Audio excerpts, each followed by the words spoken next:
अगर मैं आपको ध्यान के बारे में विस्तृत रूप से बताने का प्रयास करूं, तो मैं खुद भी आपको इस अनुभव को बताने में पूरी तरह समर्थ नहीं हो पाऊंगा। पर मैं इतना अवश्य कह सकता हूं कि अब तक इस पृथ्वी पर कुछ भी ऐसा नहीं हुआ है या ऐसा नहीं है जो आपको इससे अधिक संतोष दे सकता है। केवल ध्यान के माध्यम से ही आप उस स्थिति का अनुभव कर सकते हैं। ध्यान कैसे किया जाता है, इसे सिखाने की बजाय मेरी भूमिका यह है कि मैं आपको इस बात के लिए प्रेरित करूं कि आपको इसकी तलाश कैसे करनी है।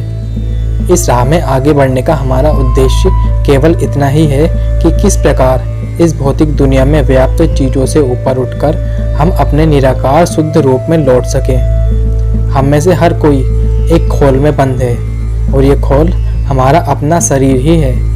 इस खोल के भीतर एक सार्वभौमिक और असीम प्रकृति की अभिव्यक्ति है।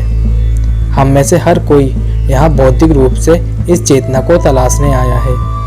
किसी वस्तु की एकाग्रता पर पूरी तरह विचार करने के लिए जब हम खुद को केंद्रित करने में सफल हो जाते हैं, तो उसके बाद की अस्तित्व की अवस्था ही ध्यान कहलाती है। एकाग्रता 3 आयामों का आखिरी पड़ाव है और इसका लक्ष्य आत्मा के आयाम के सच होने से पहले भौतिक और मानसिक आयामों से गुजरना है।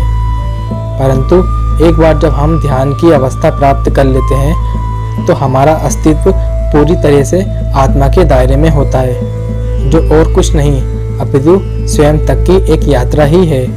किसी भी चीज के प्रति आपकी सोच ज्यादा लंबे समय तक केंद्रित नहीं रह सकती है, परंतु पूरी तरह से सोच के अभाव से ये स्थिति बेहतर है। जब आत्मा मुक्त होती है तो वहाँ अहंकार भी नहीं रहता, किंतु यहाँ हर व्यक्ति का अनुभव अलग अलग होता है, भले ही वे अनुभव एक ही स्रोत से क्यों न मिला हो।